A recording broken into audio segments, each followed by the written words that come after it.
P Jayarajan LDF കൺവീനറായി തുടരും. പ്രകാശ് ജാവ്ദേക്കറുമായുള്ള കൂടിക്കാഴ്ച വിഷയത്തിൽ പി ജയരാജന് CPM സംസ്ഥാന സെക്രട്ടേറിയറ്റ് പൂർണ്ണ പിന്തുണ നൽകി. വിഷയത്തിൽ തന്റെ നിലപാട് പി ജയരാജൻ വിശദീകരിച്ചു. ആരെങ്കിലും ഒരാളെ കണ്ട ഉടനെ രാഷ്ട്രീയം അവസാനിച്ചു പോകും എന്നത് തെറ്റായ വിശകലനമാണെന്ന് MV ഗോവിന്ദൻ വിശദീകരിച്ചു. അല്ലല്ല, ഞങ്ങൾ അങ്ങനെ തെറ്റാന്ന് പറയില്ല. വ്യക്തിപരമായിട്ട് ഒരാളെ കണ്ടാൽ അതൊക്കെ തെറ്റായി പോയി എന്ന് പറയണത് എന്ത് ഭ്രാന്തമുള്ളൂ. ഇതൊരു സാമൂഹിക ജീവിതത്തിലെ സാംസ്കാരിക മൂല്യമുള്ള ഒരു രാഷ്ട്രീയമല്ലേ നമ്മളെല്ലാം കൈകാര്യം ചെയ്യുന്നത്. അപ്പോൾ ആരെങ്കിലും ഒരാളെ കണ്ട ഉടനെ തന്നെ ആ രാഷ്ട്രീയം അതിൽ അവസാനിച്ചു പോകുന്നതാണെന്നതിൽ എന്തൊരു തെറ്റായ വിശകലനമാണ്. പി ജയരാജനെ തൊടാൻ CPM-നും മുഖ്യമന്ത്രിക്കും ഭയമാണ് എന്ന് പ്രതിപക്ഷ നേതാവ് VD സതീശൻ. ആർക്ക് വേണമെങ്കിലും BJP-യിലേക്ക് പോകാമെന്ന ഗ്രീൻ സിഗ്നൽ നൽകുകയാണ് MV ഗോവിന്ദൻ ചെയ്തിരിക്കുന്നതെന്നും പ്രതിപക്ഷ നേതാവ് ആരോപിച്ചു. EPയെ ഭയന്നു.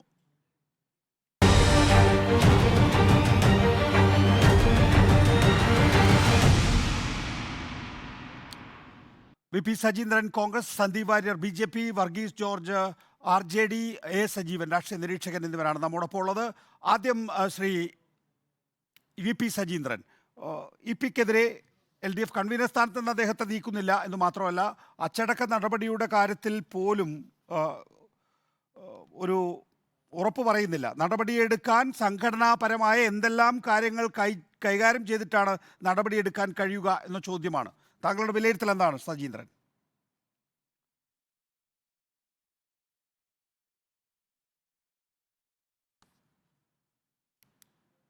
VP സജീന്ദ്രൻ, പാർട്ടിയുടെ സെക്രട്ടേറിയറ്റും ഇല്ല. ഇപ്പൊ കേട്ടു തുടങ്ങിയുള്ളൂ, പറഞ്ഞോളൂ. കേൾക്കാമല്ലോ. EP ജയരാജനെതിരെ യാതൊരു നടപടിയും ഇപ്പോൾ ഭരിക്കുന്ന മുഖ്യമന്ത്രിയായ പാർട്ടിയുടെ നേതാവ് പോളിറ്റ് ബ്യൂറോയെ പോലും നിയന്ത്രിക്കുന്ന പിണറായി വിജയനുമില്ല. ഇപ്പോൾ കേരളത്തിലെ സംസ്ഥാന സെക്രട്ടേറിയറ്റിനുമില്ല. ഇപ്പോൾ ഇവരെ സംബന്ധിച്ച് മറ്റ് രാഷ്ട്രീയ പാർട്ടിക്കാരുടെ മൂല്യബോധത്തിൻ്റെയും രാഷ്ട്രീയ ധാർമ്മികതയുടെയും തീവ്രത ഇളക്കാൻ വേണ്ടി നടക്കുകയാണ്. ബഹുമാനായ NK പ്രേമേന്ദ്രൻ MP പാർലമെൻറ്റിലെ സെൻട്രൽ ഹാളിൽ ഇരുന്നപ്പോൾ പ്രധാനമന്ത്രി ഒന്ന് ചായ കുടിക്കാൻ വിളിച്ചതിൻ്റെ പേരിൽ BJP-യിലേക്ക് പോകുന്നു എന്ന് പറഞ്ഞുകൊണ്ട് പ്രചരണം നടത്തി. അതെല്ലാം എല്ലാവരും കാങ്കെ പൊതുസ്ഥലത്ത് വെച്ച് കൂടിക്കാഴ്ച നടത്തിയപ്പോൾ ഈ പ്രേമേന്ദ്രൻ MPക്കെതിരെ ഇവർ നടത്തിയ പ്രചരണം എന്താണെന്ന് ഞാൻ അങ്ങയോട് പറഞ്ഞ് മനസ്സിലാക്കേണ്ട കാര്യമില്ലല്ലോ. ഇവിടെ ഈ ജാവ്ദേക്കറുമായി കൂടിക്കാഴ്ച നടത്തിയത് രഹസ്യമായിട്ടാണ്. അവസാനം നന്ദകുമാർ പറഞ്ഞപ്പോൾ മാത്രമാണ് ഇത് പുറത്തു വന്നത്. ഒരു വർഷം മുമ്പ് നടന്ന ഒന്നാണ്. ഞാനൊന്ന് ചോദിക്കട്ടെ, അങ്ങേക്കും ഈ CPM-നെ കുറിച്ച് കൃത്യമായി അറിയാം. കണ്ണൂർ പോലുള്ള ജില്ലയിൽ CPM-ന്റെ നേതാക്കന്മാർ എങ്ങനെയായിരുന്നു, അല്ലെങ്കിൽ ഈ പാർട്ടി എങ്ങനെയായിരുന്നു അങ്ങേക്കും അറിയാമല്ലോ. MV രാഘവൻ്റെ ആത്മകഥയായ ഒരു ജന്മം എന്ന പുസ്തകത്തിൽ 298-ാമത്തെ പേജിൽ അങ്ങ് വായിച്ചിട്ടുണ്ടാവുമല്ലോ. സ്വന്തം പിതാവ് എഴുതിയ ആത്മകഥയല്ലേ. അതിൻ്റെ അകത്ത് പറഞ്ഞിരിക്കുന്ന ഒരു കാര്യം ഞാൻ ഇന്ന് ഓർക്കുകയാണ്. കാരണം എന്താണ് അതിൻ്റെ അകത്ത് പറഞ്ഞിരിക്കുന്നത്? പാർട്ടിയിൽ നിന്ന് പുറത്താക്കപ്പെട്ട MVR-ന് യാദൃശ്യവശാൽ ദേശാഭിമാനിയുടെ ഒരു ലേഖകൻ ബാലൻ മാഷുമായി ഇടയ്ക്ക് ഒരു ആശുപത്രിയിലെ ഒരു വികസന കാര്യം ചർച്ച ചെയ്തതിന് ശേഷം പുറത്തു വന്നപ്പോൾ അദ്ദേഹത്തിന് ഉച്ചയ്ക്ക് ഊണ് കഴിക്കാൻ ഹോട്ടലുകളിലെല്ലാം സമയം കഴിഞ്ഞു. അപ്പോൾ ബാലൻ മാഷ് പറഞ്ഞു, അങ്ങ് വന്ന് വീട്ടിൽ വന്ന് ഊണ് കഴിച്ചിട്ട് പോകണമെന്ന്. അദ്ദേഹത്തിൻ്റെ ക്ഷണപ്രകാരം MVR ബാലൻ മാഷ് വീട്ടിൽ വന്ന് ഊണ് കഴിച്ചതിൻ്റെ പേരിൽ ഈ ബാലൻ മാസ്റ്റർക്ക് പാർട്ടി താക്കീത് കൊടുത്തു. അദ്ദേഹം MVR ഒരിക്കലും കമ്മ്യൂണിസ്റ്റ് പാർട്ടിക്കാരനാകാതിരുന്നിട്ടില്ല. അദ്ദേഹം ഐക്യജനാധിപത്യ മുന്നണിയിൽ വന്നപ്പോഴും അദ്ദേഹത്തിൻ്റെ സ്വന്തം പാർട്ടിയായ കമ്മ്യൂണിസ്റ്റ് പാർട്ടിയുടേതായ നിലപാടുണ്ടായിരുന്ന ഒരു രാഷ്ട്രീയ പാർട്ടിയാണ്. ആ MVR-നെ വീട്ടിൽ വിളിച്ച് വിശന്നപ്പോൾ ഭക്ഷണം കൊടുത്തതിൻ്റെ പേരിൽ പോലും വിലക്കുകയും അദ്ദേഹത്തിനെ നിയന്ത്രിക്കാൻ വേണ്ടി കർശന നിർദ്ദേശം കൊടുക്കുകയും ചെയ്തു. കണ്ണൂർ ജില്ലാ കമ്മിറ്റി അതോടുകൂടി പാർട്ടിയിലെ എല്ലാ കീഴ്ഘടകങ്ങൾക്കും MVR-ന് വെള്ളവും ഭക്ഷണവും ഒരു വീട്ടിൽ നിന്ന് കൊടുക്കില്ലെന്ന് പോലും സർക്കുലർ അയക്കുകയും പ്രവർത്തകരെ ബോധവാന്മാക്കുകയും ചെയ്ത ഒരു പാർട്ടി ഇന്ന് എവിടെ നിൽക്കുന്നുവെന്ന് അങ്ങുകൂടി ആലോചിച്ച് നോക്കണം. പ്രകാശ് ജാവ്ദേക്കറും ഈ പറയുന്ന അധികാരമെല്ലാം നന്ദകുമാറും വീട്ടിൽ പോയി ഭക്ഷണം കഴിച്ചപ്പോ പാർട്ടി അദ്ദേഹത്തെ വിലക്കി എന്നുള്ളത് താങ്കൾ പറഞ്ഞതുപോലെ തന്നെ ഒരു ജന്മം എന്ന ആത്മകഥയിൽ MV രാഘവൻ എഴുതിയിട്ടുള്ളതാണ്. പക്ഷെ ഇതല്ല. ഇത് പ്രകാശ് ജാവ്ദേക്കർ എന്ന് പറയുന്ന BJP-യുടെ ഒരു ദേശീയ നേതാവ്, കേരളത്തിലെ പ്രഭാരി പി ജയരാജന്റെ വീട്ടിലേക്ക് ഗേറ്റ് ക്രാഷ് ചെയ്യുകയാണ്. അതിന് പി ജയരാജൻ എന്ത് പിഴച്ചു? അല്ല, ഞാനൊരു കാര്യം പറയട്ടെ. അങ്ങനെ ഒരു പാർട്ടിയായിരുന്നു ഈ പാർട്ടി. പി ജയരാജന്റെ വീട് സ്വന്തം വീടല്ല, മകന്റെ വീടാണ്. അതും തിരുവനന്തപുരം സിറ്റിയിൽ നിന്നും വളരെ മാറിയിരിക്കുന്ന ആക്കുളത്തെ വീട് AK സെൻറ്ററിൽ നിന്നും ഏകദേശം ഒരു 20 കിലോമീറ്റർ ദൂരത്താണ് ഈ വീടിരിക്കുന്നത്. പ്രകാശ് ജാവ്ദേക്കർ ആ വീട്ടിൽ കൃത്യമായി വരണമെങ്കിൽ, കൃത്യമായി ഈ EP ജയരാജൻ അവിടെ ഉണ്ട് എന്ന് മനസ്സിലാക്കണമെങ്കിൽ ഇവർ തമ്മിൽ ഫോണിൽ കൂടെ കമ്മ്യൂണിക്കേഷൻ ഇല്ലാതെ അപ്പോയിന്റ്മെന്റ് വാങ്ങാതെ പ്രകാശ് ജാവ്ദേക്കറും പറയുന്നില്ല, നന്ദകുമാറും പറയുന്നില്ല. അപ്പോൾ EP ജയരാജന് MP രാഘവനെ വിളിച്ചോണ്ട് പോയ ബാലൻ മാസ്റ്റർക്കില്ലാത്ത എന്ത് പ്രത്യേകതയാണ് ഈ EP ജയരാജനുള്ളത്? ഞാൻ പറഞ്ഞത് ഇവർ തമ്മിലുള്ള ധാരണ. ഇപ്പോൾ EP ജയരാജനെതിരെ എന്തെങ്കിലും ഒരു നടപടി എടുത്താൽ അദ്ദേഹം ഉള്ളതെല്ലാം വിളിച്ചു പറയും, ബോംബ് പൊട്ടിക്കും. ബോംബ് പൊട്ടിക്കുന്നത് എന്താ? ഇപ്പം ശോഭാ സുരേന്ദ്രൻ പറയുന്നു BJP ചേരാൻ പോയതാണ് ഡൽഹിക്കെന്ന്. നന്ദകുമാർ പറയുന്നു ഈ പിണറായി വിജയന്റെ മുഴുവൻ കേസുകൾ SNC ലാവലിൻ കേസുള്ളതെല്ലാം സെറ്റിൽ ചെയ്യാൻ പോകുന്നതാണെന്ന് പറയുന്നു. ഞാൻ ചോദിച്ചോട്ടെ, കുറെ നാളുകളായി EP ജയരാജനെ എന്തുകൊണ്ട് പാർട്ടി നിയന്ത്രിക്കുന്നില്ല? EP ജയരാജൻ കുറെ നാളുകളായി, പ്രത്യേകിച്ച് ഈ തെരഞ്ഞെടുപ്പ്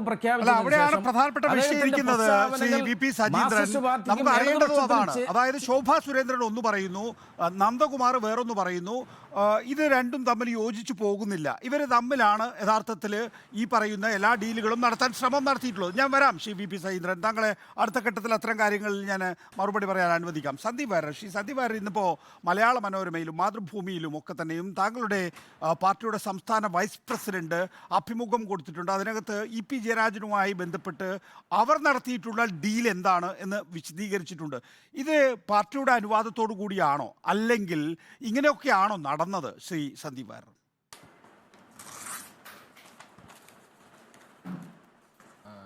ശ്രീ നികേഷ്, ഇവിടെ ഇടയ്ക്കൊരു വൈദ്യുതി തടസ്സം നേരിട്ടു. കുഴപ്പമില്ല, പറഞ്ഞോളൂ. ഓഡിയോ കേൾക്കാലോ. ഒരു വൈദ്യുതി തടസ്സമുണ്ട്, എൻ്റെ ഓക്കെ. നോക്കൂ, ഇവിടെ ശ്രീമതി ശോഭാ സുരേന്ദ്രൻ ഇത്തരം കാര്യങ്ങൾ തുറന്നു പറഞ്ഞതിൻ്റെ ഒരു പശ്ചാത്തലമുണ്ട്. ആ പശ്ചാത്തലം എന്ന് പറയുന്നത് അവർക്ക് നേരെ തുടർച്ചയായിട്ടുള്ള വലിയ തോതിലുള്ള ആക്രമണം, അവരെ മാനസികമായും അവരെ പൊളിറ്റിക്കലിയും തകർക്കുന്ന രീതിയിൽ ഒരു വലിയ തരത്തിലുള്ള ആക്രമണം ശരിയല്ലോ അല്ലേ? ഓക്കെ, എതിർ രാഷ്ട്രീയ പാർട്ടികളിൽ നിന്നും അത് ഈ നന്ദകുമാറിനെ ഉപയോഗിച്ചുകൊണ്ട് നടന്നു എന്നുള്ളതാണ് വാസ്തവത്തിൽ ഈ പ്രശ്നങ്ങളുടെ അടിസ്ഥാനം എന്ന് പറയുന്നത്. സ്വാഭാവികമായിട്ടും ശ്രീമതി ശോഭാ സുരേന്ദ്രൻ ഈ അവർക്ക് നേരെ നടന്നിട്ടുള്ള ആക്രമണത്തിന്റെ പുറകിൽ പ്രവർത്തിച്ച ചില ആളുകളെ എക്സ്പോസ് ചെയ്യുക എന്നുള്ള ഉദ്ദേശത്തോടു കൂടി നടത്തിയിട്ടുള്ള ഒരു പ്രതികരണമാണിത്. വാസ്തവത്തിൽ കേരളത്തിലെ വിവിധ രാഷ്ട്രീയ പാർട്ടിയിൽപ്പെട്ട നിരവധിയായിട്ടുള്ള നേതാക്കന്മാരെ കഴിഞ്ഞ കുറേ കാലങ്ങളായിട്ട് BJPയുടെ ഭാഗത്ത് നിന്ന് നിരവധി ആളുകളുമായി ചർച്ച നടത്തിയിട്ടുണ്ട്. അവരിങ്ങോട്ട് വന്നിട്ടുണ്ട്, ഞങ്ങൾ അങ്ങോട്ടും പോയിട്ടുണ്ട്. അവരുടെ എല്ലാവരുടെയും പേരുകൾ പുറത്തു പറയുക എന്നുള്ളത് ധാർമ്മികതയ്ക്ക് നിരക്കുന്നതല്ല എന്നുള്ളത് കൊണ്ടാണ് അത്തരത്തിലുള്ള ഒരു പേരുകളും തുറന്നു പറയാത്തത്. ഇവിടെ കോൺഗ്രസിന്റെ ആളുകളൊക്കെ ഇപ്പോൾ ഇരുന്നിട്ട് വലിയ തോതിൽ ആക്ഷേപം ഉന്നയിക്കുന്നുണ്ടല്ലോ. കോൺഗ്രസിൻ്റെയൊക്കെ നിരവധി നേതാക്കളുമായി ചർച്ച നടത്തിയിട്ടുണ്ട്. ഞങ്ങൾ ഒരാളുടെയും പേര് പുറത്തു പറയാൻ ഉദ്ദേശിക്കുന്നില്ല. അതൊന്ന് ഞങ്ങളുടെ എത്തിക്സിനെ ബാധിക്കുന്ന വിഷയമാണ്. രണ്ട്, ഞങ്ങളുടെ പൊളിറ്റിക്കൽ ഇൻറ്റഗ്രിറ്റിയെ ബാധിക്കുന്ന വിഷയമാണ്. അതുകൊണ്ട് തന്നെ അത്തരത്തിലൊരു കാര്യവും തുറന്നു പറയാൻ ഉദ്ദേശിക്കുന്നില്ല.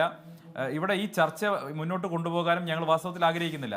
പക്ഷെ സംഭവിച്ച കാര്യമെന്ന് പറയുന്നത് ശോഭാ സുരേന്ദ്രനെതിരെ നടന്നിട്ടുള്ള ഹീനമായിട്ടുള്ള ആക്രമണം ഉണ്ടായി.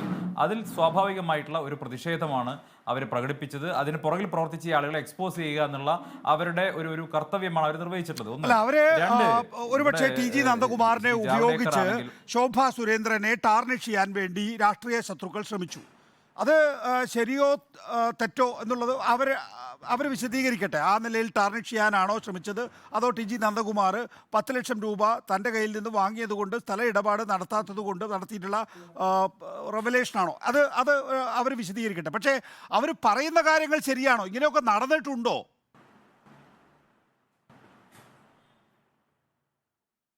അല്ല, ഞങ്ങളെ സംബന്ധിച്ചിടത്തോളം ഇക്കാര്യത്തിൽ BJPയുടെ സംസ്ഥാന ഉപാധ്യക്ഷ ശ്രീമതി ശോഭാ സുരേന്ദ്രൻ പറയുന്നതാണ് ഞങ്ങളുടെ നിലപാടെന്ന് പറയുന്നത്. അവർ കൃത്യമായിട്ട് ആ കാര്യങ്ങൾ പറഞ്ഞിട്ടുണ്ട്. അവരുടെ ബോധ്യത്തിന്റെ അടിസ്ഥാനത്തിൽ ചില കാര്യങ്ങൾ പറഞ്ഞിട്ടുണ്ട്. അതിനെ ഖണ്ഡിക്കേണ്ട ഒരു തരത്തിലുള്ള കാര്യവും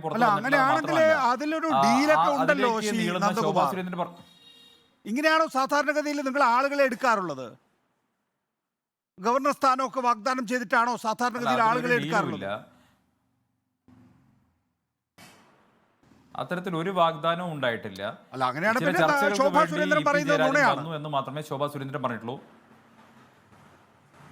ഇല്ല, ശോഭാ സുരേന്ദ്രൻ ഒരു ഡീലിനെ കുറിച്ചും പറഞ്ഞിട്ടില്ല. ശോഭാ സുരേന്ദ്രൻ പറയുന്നത് എന്താണ്? ജയരാജനുമായി 3 തവണ ചർച്ച നടത്തി. ഇ.പി. ജയരാജൻ ഗവർണർ സ്ഥാനം ആവശ്യപ്പെട്ടു. 95% വരെ ആ ഡീല് മുന്നോട്ട് പോയി. ഇ.പി. ജയരാജൻ മറ്റൊരാളുടെ കാര്യത്തിനകത്ത് ആവശ്യം ഉന്നയിച്ചപ്പോഴാണ് അത് സ്റ്റക്കായത് എന്ന് ഒരിക്കൽ പറയുന്നു. വേറൊരു ഘട്ടത്തിൽ പറയുന്നു ഒരു ഫോൺ വന്ന സമയത്താണ് ഇ.പി. ജയരാജൻ പിന്മാറിയത് എന്ന്. ഫോൺ വന്നതും മറ്റു കാര്യങ്ങളൊക്കെ അവിടെ നിൽക്കട്ടെ. ഗവർണർ സ്ഥാനം അത് ശോഭാ സുരേന്ദ്രന്റെ വാക്കുകളാണ്. വേണമെങ്കിൽ ഞാൻ താങ്കളെ കേൾപ്പിക്കാം.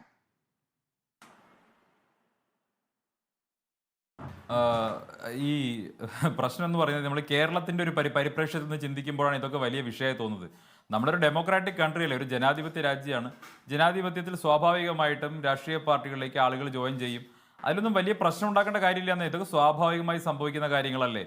സ്വാഭാവികമായിട്ടും ഒരു പാർട്ടിയിലെ പ്രധാനപ്പെട്ട മുതിർന്ന നേതാവ് മറ്റൊരു പാർട്ടിയിൽ പോയി ചേരാൻ വേണ്ടി ആഗ്രഹിക്കുന്ന സമയത്ത് അദ്ദേഹത്തിന് മറ്റേ പാർട്ടിയിൽ നിന്ന് ഉണ്ടായിട്ടുള്ള ഒരു ദുരനുഭവത്തിന്റെ അടിസ്ഥാനത്തിലായിരിക്കുമല്ലോ അത്തരം ഒരു തീരുമാനം എടുക്കുന്നത്. വർഷങ്ങളായി തന്റെ ജീവിതം മുഴുവൻ ഒരു പ്രസ്ഥാനത്തിന് വേണ്ടി പ്രവർത്തിക്കുകയും എന്നാൽ ആ പ്രസ്ഥാനത്ത് നിന്ന് വളരെ കൈപ്പേറിയ ദുരനുഭവങ്ങൾ ഉണ്ടാവുകയും ചെയ്ത സാഹചര്യത്തിൽ മറ്റൊരു പാർട്ടിയിലേക്ക് പോവുകയോ പുതിയ പാർട്ടി ഉണ്ടാക്കുകയോ ചെയ്യുന്ന സാഹചര്യത്തിൽ സ്വാഭാവികമായിട്ടും സന്യസിക്കാനൊന്നുമല്ലോ രാഷ്ട്രീയത്തിൽ വരുന്നത്. ചില ആഗ്രഹങ്ങൾ പറഞ്ഞിട്ടുണ്ടാകാം. ആ ആഗ്രഹങ്ങൾ സ്വാഭാവികമായിട്ട് നടത്തിക്കൊടുക്കാൻ കഴിയുന്ന സാഹചര്യമാണ് ഞങ്ങൾക്കുള്ളതെങ്കിൽ, അത് സാധിക്കുന്നതാണെങ്കിൽ, അദ്ദേഹം അത് അർഹിക്കുന്നതാണെങ്കിൽ സ്വാഭാവികമായിട്ട് അങ്ങനെയുണ്ടല്ലോ, ചില നേതാക്കൾ അർഹിക്കുന്നതായിരിക്കും. അത്തരം അർഹിക്കുന്ന പദവികൾ അവർക്ക് നൽകാൻ ഞങ്ങൾക്ക് എതിർപ്പൊന്നുമില്ല. ഗവർണർ സ്ഥാനത്തിൽ ഇ.പി. ജയരാജൻ ശോഭാ സുരേന്ദ്രൻ ആ ചർച്ച മുന്നോട്ട് കൊണ്ടുപോയി. ഞാൻ പറയാത്ത കാര്യം പറയാത്തതെന്ന് വെച്ചാൽ എങ്ങനെ പറ്റുക? ഇത് എന്റെ ചോദ്യത്തിന് താങ്കൾ ഈ കൃത്യമായ മറുപടി പറഞ്ഞില്ല. അല്ല, ഞാൻ പറയുന്നത് ഇല്ല, ഞാൻ അങ്ങനെയല്ലല്ലോ പറഞ്ഞത്. ഞാൻ ഏത് പദവിയൊന്നും പറഞ്ഞിട്ടില്ല. ഞങ്ങളുടെ പാർട്ടിയിലേക്ക് കടന്നു വരുന്ന ആളുകൾക്ക് അവരുടെ അർഹതയ്ക്കനുസരിച്ചുള്ള പദവികൾ കൊടുക്കാൻ ഞങ്ങൾക്ക് ബാധ്യതയുണ്ട്. ഞങ്ങൾ ചെയ്തിട്ടുണ്ട്. മറ്റു പാർട്ടികളിൽ നിന്ന് കടന്നു എനിക്ക് അക്കാര്യത്തിൽ ഒരു സ്ഥിരീകരണമോ അല്ലെങ്കിൽ കൂട്ടിച്ചേർക്കലോ ആവശ്യമില്ല. സന്ദീപ് വാര്യരെ, അടുത്ത ഘട്ടം ടി.ജി. അനന്തകുമാർ പറയുന്നത് ലാവലിൻ കേസ്, സ്വർണ്ണക്കള്ളക്കടത്ത് കേസ് തുടങ്ങിയ കേസുകൾ പിൻവലിക്കുന്നതിന് വേണ്ടിയിട്ടാണ് യഥാർത്ഥത്തിൽ ഇ.പി. ജയരാജനുമായി ജാവ്ദേക്കർ ചർച്ച നടത്തിയത്. പകരം തൃശ്ശൂരിൽ LDF അഡ്ജസ്റ്റ് ചെയ്ത് കൊടുക്കണമെന്ന്. ആ കഥയോ? അല്ല, നന്ദകുമാർ ഒന്നും ഇതിൽ ഞങ്ങൾ വിഷയമേ അല്ല.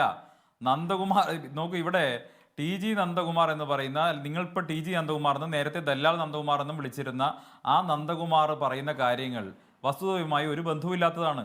അതുകൊണ്ട് തന്നെ നന്ദകുമാർ പറയുന്ന കാര്യങ്ങൾക്ക് മറുപടി പറയേണ്ട ഒരു ബാധ്യതയും BJPക്ക് ഇല്ല. ശ്രീമതി ശോഭാ നന്ദകുമാർ രണ്ട് വേർഷനാണല്ലോ നിങ്ങൾ പറയുന്നത്. ഒന്ന് നന്ദകുമാർ പറയുന്ന വേർഷൻ, വേറൊന്ന് ശോഭാ സുരേന്ദ്രൻ പറയുന്ന വേർഷൻ. ഇതിൽ ഏതാണ് നമ്മൾ വിശ്വസിക്കേണ്ടത്? ഈ ശോഭാ സുരേന്ദ്രൻ പൂർണ്ണമായി കളവാണ് പറയുന്നത്. ശോഭാ സുരേന്ദ്രന് ജാവ്ദേക്കർ ജയരാജൻ കൂടിക്കാഴ്ചയിൽ ഒരു റോളും ഇല്ല. ജാവ്ദേക്കർ എന്നോട് ജയരാജനുമായി കൂടിക്കാഴ്ച നടത്തണമെന്ന് ആവശ്യപ്പെട്ടു. ജാവ്ദേക്കർ വന്നു, കൂടിക്കാഴ്ച നടത്തി. അത് ജയരാജനെ BJPയിലേക്ക് എത്തിക്കാനൊന്നുമല്ല. ജാവ്ദേക്കർ ആവശ്യപ്പെട്ടത് ഞങ്ങൾക്ക് തൃശ്ശൂര് നിലനിർത്തി കൊണ്ടുപോകണം, എന്ത് സഹായം ചെയ്യാം, പകരം ഞങ്ങള് ഇന്ന സഹായം ചെയ്യാം, ഒന്നെടുത്താ 3, ആ രീതിയിൽ ജാവ്ദേക്കർ ഓഫർ ചെയ്ത് സംസാരം തീർന്നു. നടക്കൂലെന്ന് പറഞ്ഞ് തിരിഞ്ഞു. ഈ ഇലക്ഷൻ സമയത്ത് ഞാൻ ശോഭാ സുരേന്ദ്രനെതിരെ ഉന്നയിച്ച ആരോപണം എന്ന് പറഞ്ഞാൽ, ശോഭാ സുരേന്ദ്രൻ വർഷങ്ങളായിട്ട് BJP ക്ലച്ച് പിടിക്കാണ്ട് നിൽക്കുകയാണ്. എങ്ങനെയെങ്കിലും അലിഞ്ഞു കയറി എന്തെങ്കിലും ഒപ്പിക്കാന്ന് ഓർത്ത് ശോഭാ സുരേന്ദ്രൻ ഇറങ്ങി. ഒരു ഇ.പി. ജയരാജനും ഡൽഹിയിലും പോയിട്ടില്ല, രാമലയത്തിലും വന്നിട്ടില്ല, ശോഭാ സുരേന്ദ്രൻ ഇതിന്റെ ഭാഗമായിട്ടില്ല. വെറുതെ വച്ച് ഗുണ്ടടിച്ച് ഇപ്പൊ ശോഭാ സുരേന്ദ്രൻ തന്നെ വലിയ താമസിയാതെ കുടുക്കിലാവും. കാരണം ജാവ്ദേക്കർക്കെങ്കിലും പറയേണ്ടി വരും ഒരു കുറച്ച് കഴിയുമ്പോൾ, അല്ലെങ്കിൽ വേറെ ചില അന്വേഷണങ്ങൾ വരുമ്പോൾ ശോഭാ സുരേന്ദ്രൻ പറഞ്ഞത് മുഴുവൻ കളവാണെന്ന് വരും. ശോഭാ സുരേന്ദ്രൻ സ്വന്തം നിലനിൽപ്പിന് വേണ്ടി നടത്തിയ നാടകമാണ്. ആ നാടകത്തിന് മീഡിയ കൂട്ടുനിന്നു. പിന്നെ KPCC പ്രസിഡന്റ് 25-ാം തീയതി ഉച്ചയ്ക്ക് പറഞ്ഞ് ഇ.പി. ചേരാനാണ് BJP ചേരാൻ പോയത്, ഞാനല്ല. അപ്പോൾ ഞാൻ ഇ.പിയെ വിളിച്ച് ചോദിച്ചു, ഈ സുധാകരൻ പറയുന്നത് അസംബന്ധമാണ്, ശോഭാ സുരേന്ദ്രൻ ചേർന്ന് നടത്തുന്ന നാടകമാണിത്, നമ്മളിതിന് മറുപടി പറയണം. നമ്മൾ എന്തിനാണ് ജാവ്ദേക്കർ വന്ന് കണ്ടത്, എന്റെ കൂടെ താങ്കളെ കണ്ടത്, എന്താണ് സബ്ജക്റ്റ്, ഇല്ലെങ്കിൽ അത് ബുദ്ധിമുട്ടാവും. 73 വയസ്സായി ഇ.പിക്ക് ഇനി BJP ചേർന്നിട്ട് വേണോ ശിഷ്ടകാലം കഴിയാൻ? ഈ CPM-ന്റെ നിയന്ത്രണ വയസ്സ് അനുസരിച്ച് 75 വയസ്സ് കഴിയുമ്പോൾ അദ്ദേഹം പാർട്ടിയിൽ നിന്ന് പിരിയണം, അല്ലെങ്കിൽ മാറി നിൽക്കണം. ഇത് ശുദ്ധ തട്ടിപ്പാണ് ഈ ശോഭാ സുരേന്ദ്രൻ പറഞ്ഞത്. ശോഭാ സുരേന്ദ്രൻ ഒരു സ്ത്രീയല്ലേ, ഒരു സ്ത്രീക്ക് ഒരു പരിമിതിയില്ലേ? ആ പരിമിതിക്ക് അപ്പുറത്ത് നിന്ന് കളവ് പറയോ? BJP നേതാക്കളെ ആ കളവിന്റെ ഭാഗമാക്കുകയാണ്. ഇപ്പൊ ഈ സന്ദീപ് വാര്യരൊക്കെ വളരെ മാന്യനാണ്. അവരെല്ലാം ശോഭാ സുരേന്ദ്രൻ പറയണത് ശരിയാണെന്ന് പറഞ്ഞ് വെറുതെ നടക്കേണ്ട അവസ്ഥ ഉണ്ടാക്കിയെടുക്കുകയാണ്. ശോഭാ സുരേന്ദ്രൻ EP ജയരാജനുമായി ഒരു കൂടിക്കാഴ്ചയും നടത്തിയിട്ടില്ല. 100% കളവ്. ആ കളവ് എല്ലാ ദിവസവും ആ കളവ് സ്ഥാപിച്ചെടുക്കാൻ ഓരോ കാര്യങ്ങൾ പറയുന്നു.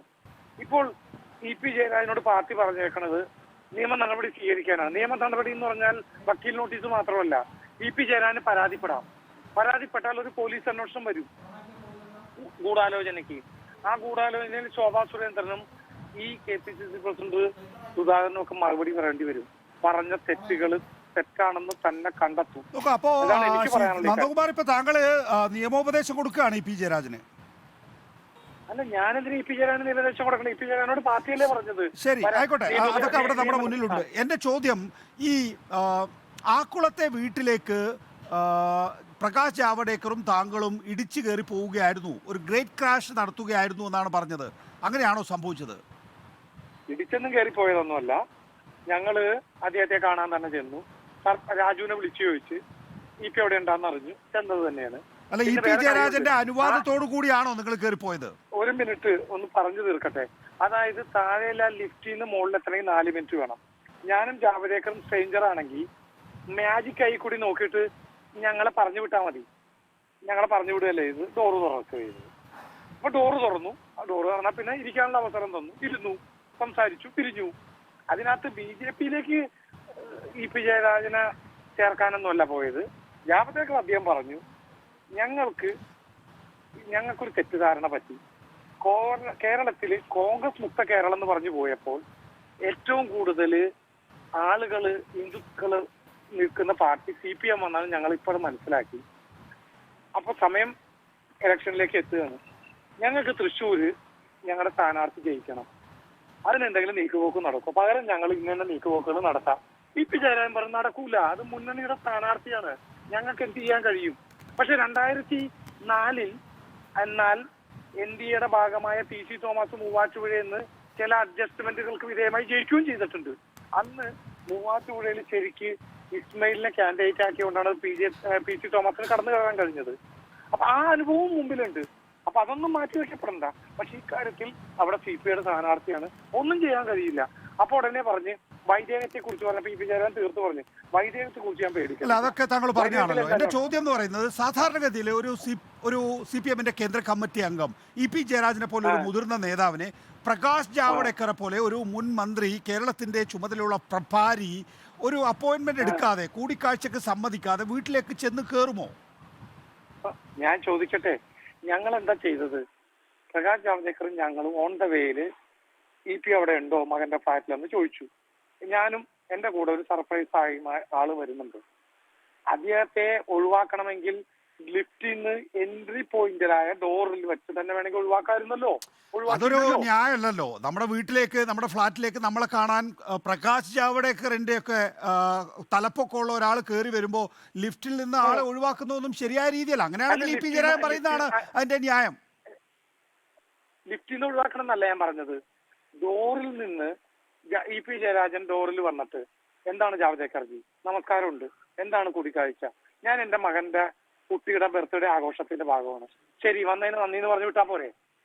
അല്ല, അതല്ല, അതിൽ EP ജയരാജൻ പറയുന്നതാണ് ന്യായം. EP ജയരാജനെ സംബന്ധിച്ചിടത്തോളം വന്നു കയറുന്ന ആളോട് വന്നിരിക്കൂ എന്ന് പറയേണ്ടത് ഒരു സ്വാഭാവികമായിട്ടുള്ള ഒരു സാംസ്കാരിക ബോധം നമുക്ക് എല്ലാവർക്കും ഉണ്ടല്ലോ. സമ്മതിച്ച് വന്നു കയറുന്ന ആൾ ഇരുന്നു, സംസാരിച്ചല്ലോ. സംസാര വിഷയം എന്തായിരുന്നു? ഇതന്നെ സംസാര വിഷയം ഉണ്ടായിരുന്നു. അത് നടക്കില്ല. അപ്പൊ അവിടെയുള്ള ഒരൊറ്റ ചോദ്യം ഇത്രയേ ഉള്ളൂ, EP ജയരാജൻ എന്തുകൊണ്ട് അത്തരം സംസാരം നടന്നുവെങ്കിൽ അത് പാർട്ടിയെ അറിയിച്ചില്ല എന്നുള്ളതാണ് ഒരൊറ്റ ചോദ്യം ഉള്ളത്. EP ജയരാജൻ ഈ പറയുന്ന കാര്യങ്ങൾ സംസാരിച്ചിട്ടുണ്ട് എങ്കിൽ ഇതെന്തുകൊണ്ട് പാർട്ടിയിൽ റിപ്പോർട്ട് ചെയ്തിട്ടില്ല എന്നുള്ളതാണ്. നോക്കൂ, ഇവിടെ പ്രകാശ് ജാവ്ദേക്കർ വന്ന് ഇത്തരം കാര്യങ്ങൾ EP ജയരാജനോട് സംസാരിക്കും. കേൾക്കൂ ശ്രീ നന്ദകുമാർ, കേൾക്കൂ. നോക്കൂ, പ്രകാശ് ജാവ്ദേക്കർ ഇത്തരം കാര്യങ്ങൾ വന്നിട്ട് EP ജയരാജനോട് സംസാരിക്കുന്നതുകൊണ്ട് എന്ത് കാര്യം? EP ജയരാജനോട് ഈ കാര്യങ്ങൾ സംസാരിക്കുന്നതുകൊണ്ട് എന്ത് കാര്യം? EP ജയരാജനാണോ ഇവിടെ പിണറായി വിജയന്റെ SNC ലാവ്ലിംഗ് കേസ് ഡീൽ ചെയ്യുന്നത്, സ്വർണ്ണക്കള്ളക്കടത്ത് ഡീൽ ചെയ്യുന്നത്? കേൾക്കുന്നുണ്ടോ? ഹലോ, കേൾക്കാമോ? കേൾക്കാം, പറഞ്ഞു അല്ല, എന്റെ ചോദ്യം പറഞ്ഞു. എന്ന് പറയുന്നത് ഇ.പി. ജയരാജൻ ആരാണ്? ഇ.പി. ജയരാജനാണോ സ്വർണ്ണക്കള്ളക്കടത്ത് കേസ് ഡീൽ ചെയ്യുന്നത്? ഇ.പി. ജയരാജനാണോ SNC ലാവലിംഗ് കേസ് ഡീൽ ചെയ്യുന്നത്? അപ്പൊ ഇ.പി. ജയരാജനോട് ഇത് ഇ.പി. ജയരാജൻ അദ്ദേഹത്തെ പാർട്ടി സെക്രട്ടറി ആക്കാത്തതുകൊണ്ട്, അദ്ദേഹത്തെ മട്ടന്നൂർ നിയമസഭാ മണ്ഡലത്തിലെ സ്ഥാനാർത്ഥിയാക്കാത്തതുകൊണ്ട്, അതിലൂടെ അദ്ദേഹത്തിന് മന്ത്രിയാകാൻ കഴിയാത്തതുകൊണ്ട് അദ്ദേഹം പാർട്ടിയോട് കെറിവിച്ച് നിൽക്കുകയാണെന്നാണ് നമ്മളടക്കം റിപ്പോർട്ട് ചെയ്യുന്നത്. ഞാൻ പറഞ്ഞല്ലോ, ജാവദേക്കർ പറഞ്ഞ ഓപ്ഷൻസ് ആണ് പകരം. ആ ഓപ്ഷൻസ് അക്സെപ്റ്റബിൾ അല്ലെന്ന് പറഞ്ഞ് തിരിഞ്ഞല്ലോ. പിന്നെന്താ തർക്കം? ഇതിനകത്ത് ശോഭാ സുരേന്ദ്രൻ വലിഞ്ഞു കയറി വന്ന് കൊളവാക്കിയ തർക്കമുള്ളൂ. ഇപ്പൊ ഞാൻ ജാവദേക്കറെ കണ്ടു, ഞാനും പറഞ്ഞു, അദ്ദേഹവും സമ്മതിച്ചു. അതിലെന്താ തെറ്റ്? ആദ്യം ജാവദേക്കർ ഞാൻ ഇന്ന സംസ്ഥാനത്തിന്റെ ചുമതലയുള്ള ആളെന്ന നിലയ്ക്ക് ആ പാർട്ടിയെ ഡെവലപ്പ് ചെയ്യേണ്ട ഉത്തരവാദിത്വം അദ്ദേഹത്തിനുണ്ട്. അത് അദ്ദേഹം ശ്രമിച്ചു. ഞാൻ ഇപ്പൊ ചേരാൻ പറ്റൂലെന്ന് പറഞ്ഞു പിരിഞ്ഞു. വേറെന്താ തർക്കം ഇതിനകത്തുള്ളത്? ദയവായി തുടരുക. ശ്രീ സന്ദീപ് വാര്യർ, ഇന്നിപ്പോ മലയാള മനോരമയ്ക്ക് നൽകിയിട്ടുള്ള അഭിമുഖത്തിൽ ശോഭാ സുരേന്ദ്രൻ പറയുന്നത് അവർക്ക് പാർട്ടിയുടെ ഇത്തരം ആളുകളെ സ്വീകരിക്കുന്നതിനുള്ള, അല്ലെങ്കിൽ അവരുമായി ചർച്ചകൾ നടത്തുന്നതിനുള്ള ചുമതലയുണ്ടായിരുന്നു. പാർട്ടിയുടെ ദേശീയ ആസ്ഥാനത്ത് അവർക്ക് പ്രത്യേക മുറിയുണ്ടായിരുന്നു. ആ കാലഘട്ടത്തിലാണ് ഇ.പി. ജയരാജനെയും കൊണ്ട് നന്ദകുമാർ വന്നത് എന്നുള്ളതാണ്. അങ്ങനെ പാർട്ടിക്ക് ആളെ എടുക്കാൻ വേണ്ടി ഒരു പ്രത്യേക കമ്മിറ്റിയും അതിന് ചുമതലയുള്ള ആളുകളും അവർക്ക് ദേശീയ ആസ്ഥാനത്ത് മുറിയുമൊക്കെ ഉണ്ടോ?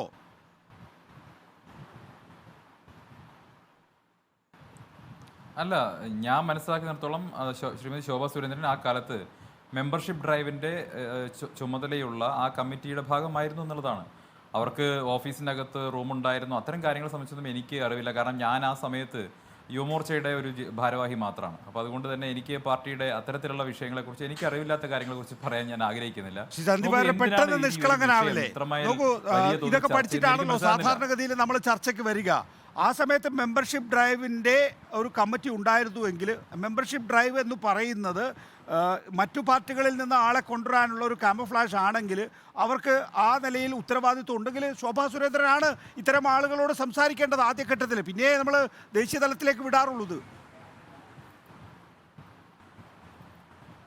അല്ല നികേഷ്, ഇപ്പം സംസാരിച്ചുകൊണ്ടിരിക്കുന്ന ഈ സമയത്ത് ഇത്തരത്തിൽ മറ്റു പാർട്ടികളിലുള്ള ആളുകളുമായി സംസാരിക്കാൻ നിയോഗിക്കപ്പെട്ടതിൽ ഒരാളാണ്, സംസ്ഥാനത്ത് നിയോഗിക്കപ്പെട്ടതിൽ ഒരാളാണ്. ഞാൻ നിരവധി ആളുകളുമായി സംസാരിച്ചിട്ടുണ്ട്. അവരുടെ ഒന്നും പേരുകൾ തുറന്നു പറയാൻ എനിക്ക് സാധിക്കില്ല, ഞാൻ പറയില്ല. അതെൻ്റെ എത്തിക്സിന്റെ ഭാഗമാണ്. ഞാൻ ഒരിക്കലും പറയാൻ പോകുന്നില്ല. BJP അത് പറയാൻ പോകുന്നില്ല. നിരവധി ആളുകളുമായി, നിങ്ങളൊക്കെ വിചാരിക്കുന്നതിനപ്പുറമുള്ള ആളുകളുമായി ഞങ്ങൾ സംസാരിച്ചിട്ടുണ്ട്. പല ആളുകളും വരാൻ സന്നദ്ധ പ്രകടിപ്പിച്ചിട്ടുണ്ട്. പലരും തെരഞ്ഞെടുപ്പ് കഴിഞ്ഞാൽ വരാൻ സന്നദ്ധ പ്രകടിപ്പിച്ചിട്ടുണ്ട്. ഇനിയും ആളുകൾ വരാനുണ്ട്. അപ്പോൾ അതൊക്കെ ഞങ്ങൾ അത്തരം ആളുകളുടെ പേരൊന്നും തുറന്നു പറയില്ല. ഒന്ന്, അത് ഞങ്ങളുടെ എത്തിക്സിന്റെ ഭാഗമാണ്. രണ്ട്, ഞങ്ങളുടെ സ്ട്രാറ്റജിയുടെ ഭാഗമാണ്. ഞാൻ നേരത്തെ സൂചിപ്പിച്ചു എന്തുകൊണ്ട് ഇ.പി. ജയരാജന്റെ പേര് പുറത്തു വന്നു സംബന്ധിച്ച് ശ്രീമതി ശോഭാ സുരേന്ദ്രൻ തന്നെ കാര്യങ്ങൾ വ്യക്തമാക്കിയിട്ടുണ്ട്. അതിലപ്പുറം ഇതിൽ എന്തെങ്കിലും പറയണമെന്ന് ഞങ്ങൾ ആഗ്രഹിക്കുന്നില്ല. ഒന്ന്. രണ്ടാമത്തെ കാര്യം നോക്കൂ, നമ്മൾ ഈ ഒരു ജനാധിപത്യ രാജ്യമല്ലേ, ജനാധിപത്യ രാഷ്ട്രീയ പാർട്ടികളല്ലേ, എന്തിനാണ് ഇത് ഒരു പാർട്ടിയിൽ നിന്ന് വേറൊരു പാർട്ടിയിലേക്ക് പോകുമ്പോഴേക്ക് ഇത്ര വലിയ പുകിലുണ്ടാക്കുന്നതിനാണ്? ചർച്ച ചെയ്തതെന്ന് തന്നെ ഇരിക്കട്ടെ, എന്താണ് ഇത്ര വലിയ പ്രശ്നമുള്ളത്? അപ്പം ചർച്ച ചെയ്യാതെ പോകാൻ സാധിക്കുമോ? ഒരാൾക്ക് മറ്റൊരു പാർട്ടിയിൽ ചേരണമെങ്കിൽ സ്വാഭാവികമായിട്ടും ഏതെങ്കിലും ഒരു ഭാഗത്ത് ഇനിഷ്യേറ്റ് ചെയ്യാതിരിക്കാൻ സാധിക്കുമോ? ആ ചർച്ച നടന്നിട്ടുണ്ടാകും. അതിലെന്താ തെറ്റുള്ളത്? അതിൽ ധാർമ്മികമായിട്ട് എന്താ തെറ്റുള്ളത്? ജനാധിപത്യപരമായിട്ട് എന്താ തെറ്റുള്ളത്? ചർച്ച നടക്കാതെ ഒരാൾക്കൊരു ധാർമ്മികമായി തെറ്റില്ല എന്ന് BJP കരുതുന്നു. പക്ഷേ മറ്റു പാർട്ടികളെ സംബന്ധിച്ചിടത്തോളം BJP അവരോട് കേസുകൾ കാണിച്ച് ഭീഷണിപ്പെടുത്തുന്നു, അവർക്ക് പണം നൽകി അവരെ പാർട്ടി മാറ്റാൻ ശ്രമിക്കുന്നു, അവർക്ക് സ്ഥാനാർത്ഥിത്വം നൽകി അവരെ പാർട്ടി മാറ്റാൻ ശ്രമിക്കുന്നു. ഇ.പി. ജയരാജനോട് സംസാരിച്ചിരിക്കുന്നതും ഈ പറയുന്ന കേസുകളുടെ കാര്യവും ഒപ്പം തന്നെ പദവികളും ഒക്കെയാണ് എന്നാണല്ലോ TG നന്ദകുമാറും ഒപ്പം ശോഭാ സുരേന്ദ്രനും ഒക്കെ തുടർച്ചയായി സംസാരിച്ചുകൊണ്ടിരിക്കുന്നത്. അത് തെറ്റാണല്ലോ. അങ്ങനെയല്ലല്ലോ സാധാരണഗതിയിൽ നമുക്ക് രാഷ്ട്രീയം മാറാൻ കഴിയുക. ശരി, നമുക്ക് വരാം, തിരിച്ചെത്താം. ശ്രീ സന്ദീപ് വാര്യർ, ശ്രീ A. സജീവനും ഒപ്പം തന്നെ ഡോക്ടർ വർഗീസ് ജോർജും ചർച്ചയിൽ പങ്കുചേരും. ഒറ്റ സെക്കൻഡ് നികേഷ്. അതായത് ശോഭാ സുരേന്ദ്രൻ എവിടെയും കേസിന്റെ കാര്യം പറഞ്ഞിട്ടില്ല. അത് താങ്കൾ ആഡ് ചെയ്തിട്ടുള്ളതാണ്. ഒരു കേസിന്റെ കാര്യം ശോഭാ സുരേന്ദ്രൻ സെറ്റിൽ ചെയ്ത് കൊടുക്കാന്ന് പറഞ്ഞിട്ടില്ല. നന്ദകുമാർ പറഞ്ഞ നന്ദകുമാർ BJPയുടെ അതല്ലല്ലോ. നന്ദകുമാർ ഒരു ഇൻഡിവിജ്വൽ പേഴ്സൺ ആണ്. നന്ദകുമാർ ഒരിക്കലും BJPയുടെ വക്താവല്ല. നന്ദകുമാർ BJPയുടെ ഭാഗമല്ല. അതുകൊണ്ട് തന്നെ നന്ദകുമാറിനെ ബൈ ചെയ്യേണ്ട, നന്ദകുമാറിന്റെ ആർഗ്യുമെന്റിനെ ബൈ ചെയ്യേണ്ട കാര്യം ഞങ്ങൾക്കില്ല. ശരി, വർഗീസ് ജോർജ്, കഴിഞ്ഞ ദിവസം CPIയുടെ സംസ്ഥാന സെക്രട്ടറി ബിനോയ് വിശ്വം ജാഗ്രതക്കുറവ് പ്രകാശ് ജാവ്ദേക്കറെ കണ്ട വിഷയത്തിലും ഉണ്ടായി എന്ന് പറയുന്നു. നേരത്തെ പിണറായി വിജയൻ ദലാൽ നന്ദകുമാറുമായിട്ടുള്ള ഇടപാടിൽ ജാഗ്രതക്കുറവുണ്ടായി എന്ന് പറഞ്ഞു. മാത്രമല്ല, കൺവീനർ സ്ഥാനത്ത് ഇ.പി. ജയരാജൻ തുടരണമോ എന്നുള്ള ചോദ്യം വന്നപ്പോൾ അക്കാര്യത്തിൽ CPM തീരുമാനമെടുക്കട്ടെ എന്നാണ്. CPM ഇപ്പോൾ തീരുമാനമെടുത്തിരിക്കുന്നു. കൺവീനർ സ്ഥാനത്ത് നിന്ന് നീക്കേണ്ടതില്ല എന്നാണ് ആ തീരുമാനം. ഇത് സ്വീകാര്യമാണോ LDF ഘടകകക്ഷികൾക്ക്?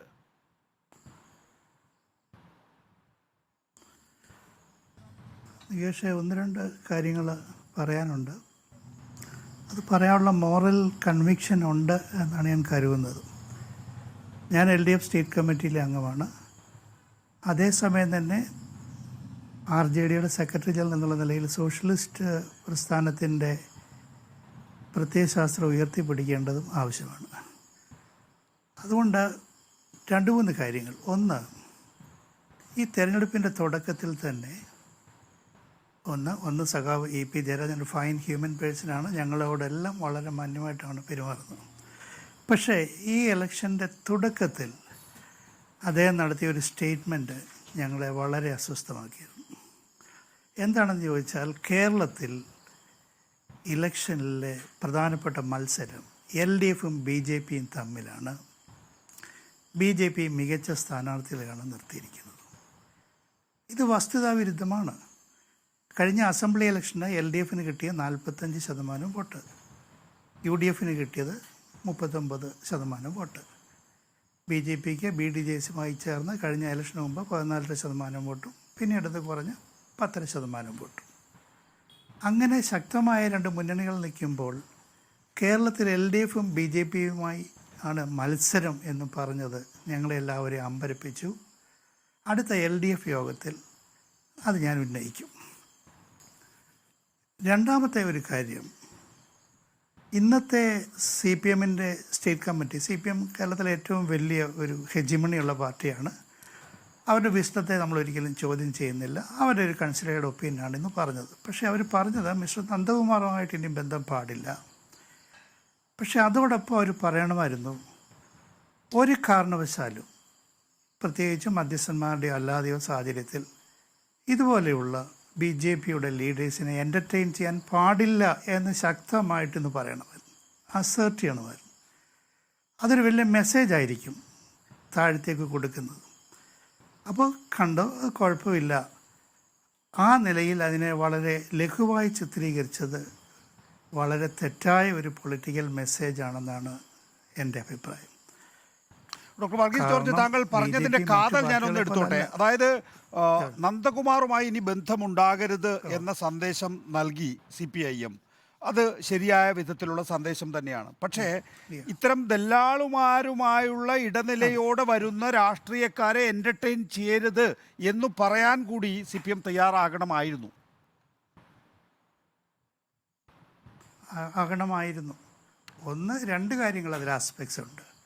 ഒന്ന്, ഇങ്ങനെ കണ്ടിട്ടുണ്ടെങ്കിൽ ആ സാഹചര്യം ഒഴിവാക്കണമായിരുന്നു. ഒരു പക്ഷേ മനുഷ്യ സഹജമായ സാഹചര്യത്തിൽ അത് EP ജയരാജന് സാധിച്ചില്ലെന്ന് വരാം. അത് ഒഴിവാക്കണമായിരുന്നു എന്നും പറയായിരുന്നു. അതല്ല, അങ്ങനെ മനുഷ്യ സഹജമായി ഒഴിവാക്കാൻ പറ്റിയില്ലെങ്കിൽ ഒരു കാരണവശാലും ഭാവിയിൽ ഇത്തരം ഉള്ള ഇൻ്ററാക്ഷൻസ് പാടില്ല എന്ന് അതിശക്തമായിട്ട് പറയണം. അതുകൊണ്ടാണ് സഖാവ് നികേഷിനോട് എനിക്ക് പറയാനുള്ളത്, അത് പറയാനുള്ളൊരു മോറൽ കറേജും കൺവിക്ഷനും ഞങ്ങൾക്കുണ്ട്. നികേഷ്, ഞാൻ ദേവഗൗഡാജിയുടെ സെക്രട്ടറി ആയിരുന്നല്ലോ. ദേവഗൗഡാജി BJP മുന്നണിയിലേക്ക് പോയ അന്ന് ഉച്ചയ്ക്ക് ഞാൻ അദ്ദേഹത്തിൻ്റെ ജനറൽ സെക്രട്ടറി സ്ഥാനം രാജിവെച്ചു. ഞാൻ നിതീഷ് കുമാറിൻ്റെ ജനറൽ സെക്രട്ടറി ആയിരുന്നല്ലോ. ആ വാർത്ത അറിഞ്ഞപ്പോൾ തന്നെ നമ്മൾ രാജിവെച്ചു.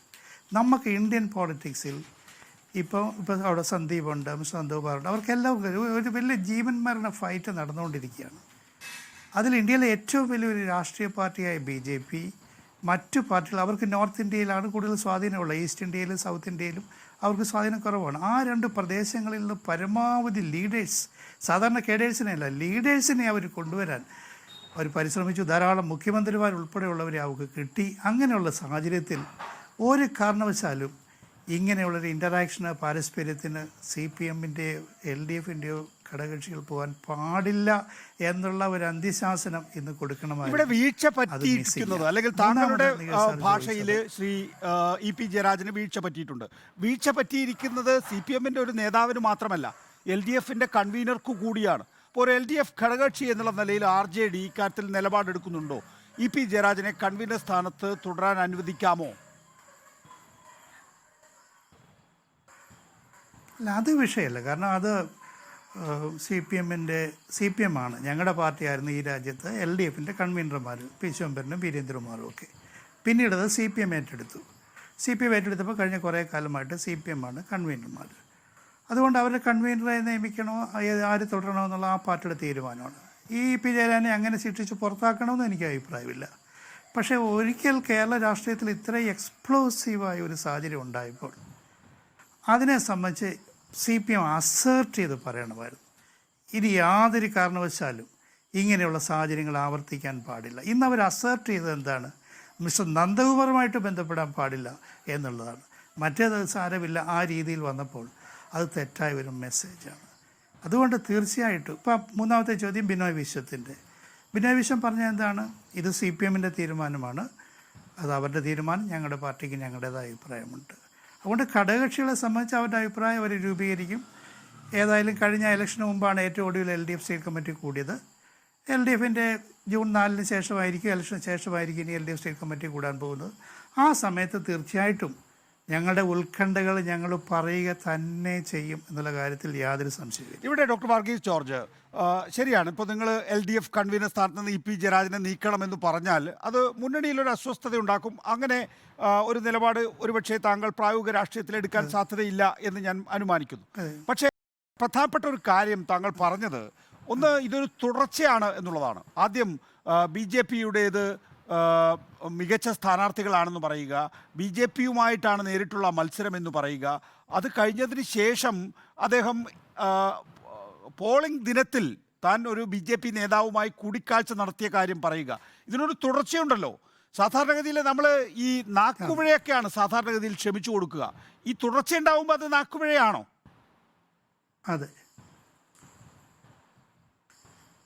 പോളിംഗ് ദിനത്തിൽ നടത്തിയ ഈ എക്സ്പോഷർ അത് നിശ്ചയമായിട്ട് ഒഴിവാക്കണമായിരുന്നു. അത് സൃഷ്ടിച്ച ആശയക്കുഴപ്പം ചെറുതല്ല ദികേഷ്. പോളിംഗ് ബൂത്തിലേക്ക് പോയ വോട്ടർമാർ അതൊന്നും കണ്ടിട്ടില്ല, അതൊന്നും വോട്ടിനെ ബാധിച്ചിട്ടുമില്ല. പക്ഷേ കേരള രാഷ്ട്രീയത്തിൽ അതുണ്ടാക്കിയ പ്രത്യാഘാതം, മാർക്സിസ്റ്റ് കമ്മ്യൂണിസ്റ്റ് പാർട്ടിക്ക് അതുണ്ടാക്കിയ ആഘാതം ചെറുതാണോ? BJPയുമായി ഇവിടെ നേരത്തെ എല്ലാവരും പറയുന്നത് പോലെ കോൺഗ്രസിൻ്റെ ലീഡേഴ്സ് എല്ലാം BJPയിലേക്ക് പോകുന്നു എന്നുള്ള വലിയ ക്യാമ്പയിനായിരുന്നല്ലോ ഈ ഇലക്ഷനിൽ 40 ദിവസവും. ആ ദിവസം LDFിൻ്റെ കൺവീനർ ഞാൻ പ്രകാശ് ജാവ്ദേക്കറെ കണ്ടു, സംസാരിച്ചെന്ന് പറഞ്ഞാൽ അതിനപ്പുറത്തൊരു ഡാമേജ് ഉണ്ടാവാനുണ്ടോ? അതേ ഒരു ശുദ്ധനായ മനുഷ്യനാണ്, ഈ പറഞ്ഞ പോലെ ഒരു നിഷ്കളങ്കനാണ്, അല്ല, he's A fine human person. പക്ഷേ പൊളിറ്റിക്സിൽ നമ്മൾ നോക്കുമ്പം അതുണ്ടാക്കിയ ഡാമേജ് ചെറുതല്ല.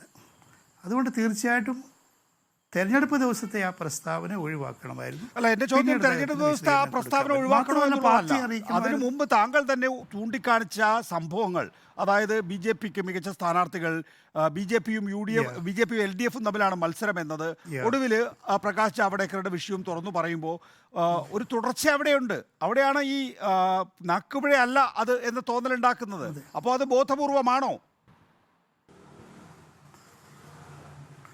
അത് പറയാൻ പറ്റില്ല. കാരണം ആദ്യം ഈ സ്റ്റേറ്റ്മെൻറ്റ് വന്നപ്പോൾ BJPയും LDFുമാണ് കേരളത്തിൽ മത്സരം എന്ന് പറഞ്ഞപ്പോൾ CPMൻ്റെ ലീഡേഴ്സ് അതിൻ്റെ അപകടം മനസ്സിലാക്കുകയും സഖാവ് പിണറായി വിജയനും സഖാവ് ഗൗതം മാഷും അതങ്ങനെയല്ലെന്ന് തുടർന്നുള്ള ദിവസങ്ങളിൽ പറയുകയും ചെയ്തു. അതുകൊണ്ടാണ് പിന്നീട് ഞങ്ങൾ LDF സ്റ്റേറ്റ് കമ്മിറ്റി മെമ്പേഴ്സോ LDF ഘടകകക്ഷികളോ അക്കാര്യത്തെക്കുറിച്ച് റെസ്പോണ്ട് ചെയ്യാൻ. കാരണം ഒരു തീരുമാനം അതല്ല, അവരുടെ പാർട്ടിയുടെ ലൈൻ അത് എന്നുള്ളതാണ്. ഇത് മനഃപൂർവ്വമാണെന്നുള്ള നികേഷ് സാറിൻ്റെ ചോദ്യത്തോട് അദ്ദേഹത്തെ പരിശോധിക്കും, അദ്ദേഹത്തിൻ്റെ വ്യക്തിപരമായിട്ടുള്ള പശ്ചാത്തലമൊക്കെ പരിശോധിക്കും, മനഃപൂർവ്വമാണെന്നില്ല. പക്ഷേ അതുണ്ടാക്കിയ ഡാമേജ്, പ്രത്യേകിച്ച് മാർക്സിസ്റ്റ് കമ്മ്യൂണിസ്റ്റ് പാർട്ടിക്ക് അതുണ്ടാക്കിയ ഡാമേജ് ചെറുതൊന്നുമല്ല എന്നാണ് എൻ്റെ അഭിപ്രായം. ശരി, അതാണ് താങ്കളുടെ അക്കാര്യത്തിലുള്ള പ്രാഥമികമായ വിലയിരുത്തൽ. സജീവൻ, എന്നിട്ടും EP ജയരാജനെതിരെ ഒരു നടപടി ഉണ്ടാകുന്നില്ല. CPMലെ അച്ചടക്ക നടപടി താങ്കൾക്കറിയാമല്ലോ, അതൊക്കെ വളരെ ചെറിയ കാരണങ്ങൾക്ക് പോലും ഉണ്ടാകാറുള്ളപ്പോൾ EP ജയരാജനെതിരെ ആയിട്ടുള്ള നടപടി ഇല്ലാതിരിക്കുകയോ അല്ലെങ്കിൽ നടപടി വൈകിപ്പിക്കുകയോ ചെയ്യുന്നത് ഭയം കാരണമാണ് എന്നാണ് VD സതീശൻ വിലയിരുത്തുന്നത്. അല്ല, അങ്ങനെ ഭയം കാരണമല്ല ആ ഒരു വൈകിപ്പിക്കലുണ്ടാവുന്നത്, അല്ലെങ്കിൽ വൈകിപ്പിക്കലല്ല നടപടി എടുക്കാതിരിക്കുന്നത്. അതിന് പ്രധാനപ്പെട്ട കാരണം വലിയ ഡാമേജ് ഉണ്ടാവാതിരിക്കാൻ ഇതൊരു വലിയ ചർച്ചയായിട്ട് മാറിയിട്ട് ജയരാജനെതിരെ എന്ത് നടപടിയിലേക്ക് പോയാൽ കൂടുതൽ ചർച്ച ആയിട്ട് മാറിയിട്ട് അത് പാർട്ടിക്കകത്തൊരു വലിയ ഡാമേജ് ഉണ്ടാവാതിരിക്കാൻ, വലിയൊരു തിരിച്ചടി ഉണ്ടാവാതിരിക്കാൻ വേണ്ടി നടത്തിയ ഒരു ഇടപാടാണത്. അത് സത്യത്തിൽ സർജറി വേണ്ട കേസ് തൽക്കാലത്തേക്ക് തുന്നിക്കൂട്ടിയൊരവസ്ഥയാണ് ഇപ്പോൾ ഉണ്ടായിട്ടുള്ളത്. അത് പാർട്ടിക്ക് ഗുണമാണോ എന്ന് ചോദിച്ചു കഴിഞ്ഞാൽ തീർച്ചയായിട്ടും ഒരു പാർട്ടിക്ക് ഗുണമല്ല, കമ്മ്യൂണിസ്റ്റ് പാർട്ടിക്ക് തീരെ ഗുണമല്ല. നിങ്ങൾ പ്ലീനത്തിലോ അല്ലെങ്കിൽ പാർട്ടി കോൺഗ്രസ്സിലോ ഒക്കെ ഈ തെറ്റുതിരുത്തൽ രേഖ അവതരിപ്പിച്ചുകൊണ്ട് കാര്യമായില്ലല്ലോ. ഇന്നൊരു തെറ്റ് ന്യായീകരണ പരിപാടിയിലേക്ക് പോകുന്നുണ്ടെങ്കിൽ അത് തെറ്റായ കാര്യമാണ്. ഇവിടെ പ്രകാശ് ജാവ്ദേക്കറും ഇ പി ജയരാജനും വളരെ അടുത്ത സുഹൃത്തുക്കളാണെന്ന് വയ്ക്കുക. അങ്ങനെ ഉണ്ടാകുന്നതിൽ തെറ്റൊന്നുമില്ല. ഒരു CPM-കാരനോട് BJP-കാരനോട് സൗഹൃദം ഉണ്ടാകുന്നതിൽ തെറ്റൊന്നുമില്ല. ഇവിടെ അങ്ങനെ ഒരു സൗഹൃദ ബന്ധമില്ല. ഇപ്പം ഞാൻ നികേഷ് ഈ ബേപ്പൂരിലൂടെ പോകുമ്പോൾ എൻ്റെ വീട്ടിലേക്ക് വന്നാൽ നമ്മൾ പരിചയമുള്ളതാണ്. ഞാൻ തിരിച്ച് താങ്കളുടെ വീടിന് മുമ്പിലൂടെ പോകുമ്പം വീട്ടിലേക്ക് പറയാതെ വന്നാലും പരിചയത്തിൻ്റെ പേര് ന്യായീകരിക്കാവുന്നതാണ്. ഇവിടെ അതല്ല. ഒരു മുൻപരിചയവും കാര്യമായിട്ടില്ലാത്ത സുഹൃത്തുക്കളല്ലാത്ത രണ്ട് പേര് തമ്മിൽ കാണുന്നു. അവിടെ രണ്ടുപേർ ഇപ്പം ജയരാജൻ പറഞ്ഞിട്ടുള്ളത്, ഇ പി ജയരാജൻ പറഞ്ഞിട്ടുള്ളത് വെറും 5 മിനിറ്റ് മാത്രം വന്നു കണ്ടു ലോഹ്യം പറഞ്ഞു പോയി. അത് മാത്രമാണ് ഉണ്ടായത്. ഞാൻ അപ്പോഴേക്ക് അവർ വന്നുടനെ എനിക്ക് വേറെ പരിപാടിക്ക് പോകാനുണ്ടെന്ന് പറഞ്ഞ് ഞാൻ പോയി. പോകാൻ തുടങ്ങി. അപ്പോൾ അവരും ഇറങ്ങിയെന്ന് പറഞ്ഞു. അതല്ല എന്നാണ് നന്ദകുമാർ പറഞ്ഞു. ഇരുന്ന് സംസാരിച്ച വിഷയങ്ങൾ എന്നതൊക്കെയാണ് എന്ന് പറഞ്ഞിട്ടുണ്ടെങ്കിൽ അവിടെ ഞാൻ ഇതിൽ വിശ്വസിക്കുന്നു. ഇപ്പോൾ 3 പേരാണല്ലോ ആ ചർച്ചയിലുണ്ടായത്, അല്ലെങ്കിൽ ആ കൂടിക്കാഴ്ചയിലുണ്ടായത്. ഒന്ന് പ്രകാശ് ജാവ്ദേക്കർ, അദ്ദേഹം പറഞ്ഞിട്ട് രാഷ്ട്രീയാതീതമായിട്ടുള്ള ബന്ധങ്ങൾ പലതും ഉണ്ടാകും, അത് ചർച്ചയാക്കേണ്ട കാര്യമില്ല എന്ന് പറഞ്ഞാൽ അദ്ദേഹം അതിനെ ലഘൂകരിച്ചിട്ടുണ്ട്. മാത്രമല്ല ഞാൻ സംസാരിച്ച കാര്യം എങ്ങനെയാണ് ശോഭാ സുരേന്ദ്രനും കെ സുധാകരനും അറിഞ്ഞത് എന്നുകൂടി, അപ്പോൾ അവർക്കതിന് വിഷയം എങ്ങനെയാണ് അറിഞ്ഞതെന്നുള്ള കാര്യം കൂടി അദ്ദേഹം ചോദിച്ചിട്ടുണ്ട്. അത് പക്ഷേ ജയരാജൻ പറഞ്ഞ പോലെ 5 മിനിറ്റാണോ 10 മിനിറ്റാണോ എന്നുള്ള ജാവ്ദേക്കർ പറഞ്ഞിട്ടില്ല. ഇവിടെ നന്ദകുമാർ പറഞ്ഞ കാര്യമുണ്ട്, ഇന്നതാണ്. അത് സത്യത്തിൽ അതാണ് എങ്കിൽ അന്നേ തന്നെ പാർട്ടിയെ അറിയിക്കേണ്ടതായിരുന്നു. അത് പ്രധാന ഒരു പാർട്ടി കേന്ദ്ര കമ്മിറ്റി അംഗം, ഒരുപക്ഷെ PBയിലേക്ക് എത്തേണ്ടിയിരുന്ന ഒരാൾ, പാർട്ടി സംസ്ഥാന സെക്രട്ടറി ആവേണ്ടിയിരുന്ന ഒരാൾ, അങ്ങനെ ഒരാൾ ഇങ്ങനെ ഒരാൾ BJP-ക്കാരും വന്നിട്ട് ഇതാ ഞങ്ങളെ തൃശ്ശൂരിൽ ജയിപ്പിക്കണം എന്നോടാണോ? ശ്രീ സജീവൻ, അതെ, ശ്രീ പ്രകാശ് ജാവ്ദേക്കറുടെ പേരിൽ ഇന്ന് പ്രസിദ്ധീകരിക്കപ്പെട്ട അഭിമുഖം എന്ന് പറയുന്നത് വാസ്തവത്തിൽ ജാവ്ദേക്കർ വ്യക്തമാക്കിയിട്ടുണ്ട് അത്തരത്തിലൊരു അഭിമുഖം അദ്ദേഹം കൊടുത്തിട്ടില്ല. അത് കേരളത്തിലെ ചില ഓൺലൈൻ മാധ്യമങ്ങൾ വ്യാജമായി സൃഷ്ടിച്ചതാണെന്ന് ശ്രീ പ്രകാശ് ജാവ്ദേക്കർ ഇന്ന് ട്വീറ്റ് ചെയ്തിട്ടുണ്ട്. സന്ദീപ്, ഞാൻ ഇന്നത്തെ അഭിമുഖമല്ല പറഞ്ഞ ആദ്യത്തെ ദിവസം ഈ സജീവൻ നേരത്തെ TG നന്ദകുമാർ പറയുന്നുണ്ട് ശോഭാ സുരേന്ദ്രൻ കുഴപ്പത്തിലാകാൻ പോവുകയാണ്, പ്രകാശ് ജാവ്ദേക്കർ ഇക്കാര്യത്തിൽ മറുപടി പറയാൻ നിർബന്ധിതമാകുമെന്ന്. അതിൽ ഞാൻ ആ സമയത്ത് അത് ഓർത്തു വെച്ചിരുന്നു. ഇപ്പോൾ താങ്കൾ പറഞ്ഞപ്പോൾ ഞാനത് കൂട്ടിച്ചേർത്തു എന്നേ ഉള്ളൂ. അല്ല, തീർച്ചയായിട്ടും അതാണത്. എങ്ങനെയാണ് ജാവ്ദേക്കറുമായി നടന്ന ചർച്ച, അത് ശോഭാ സുരേന്ദ്രൻ ഇങ്ങനെ പറയുന്നത്. സുധാകരന് ഇത് ആദ്യം എടുത്തിട്ട് സുധാകരനാണ്, രണ്ടാമത് ശോഭാ സുരേന്ദ്രനാണ് പറഞ്ഞിട്ടുള്ളത്. അത് മാത്രമല്ല, സാധാരണ നമ്മൾ എവിഡൻസ് ആക്ട് അനുസരിച്ചിട്ട്, ഇന്ത്യൻ എവിഡൻസ് ആക്ട് അനുസരിച്ചിട്ട് ഈ സാക്ഷിമൊഴികൾ പൂർണ്ണമായിട്ടും വിരുദ്ധമാണെങ്കിൽ, ഇവിടെ ഇപ്പോൾ സുധാകരൻ പറഞ്ഞത് ഗൾഫിൽ വെച്ചിട്ടാണ് സംസാരിച്ച് രാജീവ് ചന്ദ്രശേഖരുമായിട്ടാണെന്നാണ്. രണ്ടാമത് ശോഭാ സുരേന്ദ്രൻ പറഞ്ഞു നന്ദകുമാറിൻ്റെ വീട്ടിൽ വെച്ച് 3 തവണ, രാമനിലയത്തിൽ വെച്ച് 1 തവണ, ഡൽഹിയിൽ വെച്ച് 2 തവണ എന്ന് പറഞ്ഞു. ഇതൊന്നുമല്ല ഈ ആകെ നടന്നിട്ടുള്ള ചർച്ച ഈ ജയരാജൻ്റെ മകൻ്റെ വീട്ടിൽ വെച്ചാണ് എന്നാണ് നന്ദകുമാർ പറഞ്ഞുള്ളത്. പ്രകാശ് ജാവ്ദേക്കറും പറഞ്ഞുള്ള അത് അവിടെ വെച്ചാണെന്നുള്ളത്. ഇങ്ങനെ ഉണ്ടാകും പരസ്പരം വിരുദ്ധമായിട്ടുള്ള മൊഴികളാണ്. സ്ഥലം പ്ലേസ് ഓഫ് ഒക്കറൻസ് തെറ്റ്, സംസാരിച്ച വിഷയം തെറ്റ്. BJP-യിലേക്ക് വരാനില്ല എന്ന് നന്ദകുമാർ പറഞ്ഞു. BJP-യിലേക്ക് വരാൻ വേണ്ടിയിട്ട് വിളിച്ചതാണെന്ന് പ്രകാശ് ജാവ്ദേക്കറും പറഞ്ഞിട്ടില്ല. ശോഭാ സുരേന്ദ്രൻ ഇതിനുള്ള എല്ലാ കാര്യങ്ങളും ഉണ്ടായി എന്ന് പറയുന്നു. അപ്പോൾ ഇത്തരത്തിൽ പരസ്പര വിരുദ്ധമായ കാര്യം അതിലാ പ്രശ്നമുണ്ട്.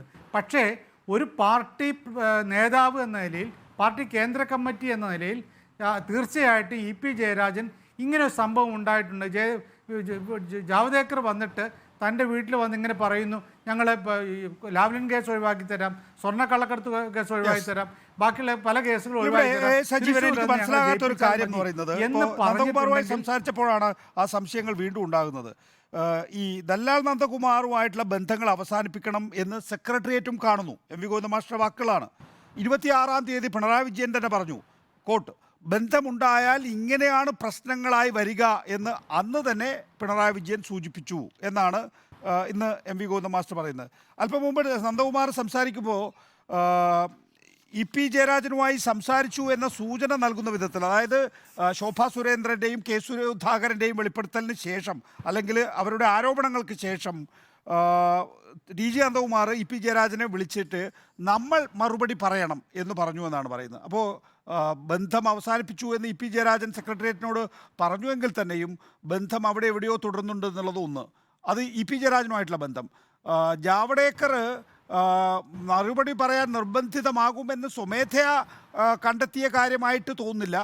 ജാവ്ദേക്കറുമായിട്ടും കമ്മ്യൂണിക്കേഷൻ ഉണ്ട് എന്നുള്ളതാണ്. അതായത് നമുക്ക് ജാവ്ദേക്കർ അങ്ങ് മാറ്റി നിർത്താം. ഏതായാലും ഇ.പി. ജയരാജൻ്റെ കാര്യത്തിനകത്ത് ഇ.പി. ജയരാജൻ ഇപ്പോഴും ടി.ജി. നന്ദകുമാറുമായി ആശയവിനിമയം നടത്തുന്നു എന്നുള്ളതാണോ ഇതിൽ നിന്ന് പുറത്തു വരുന്നത്?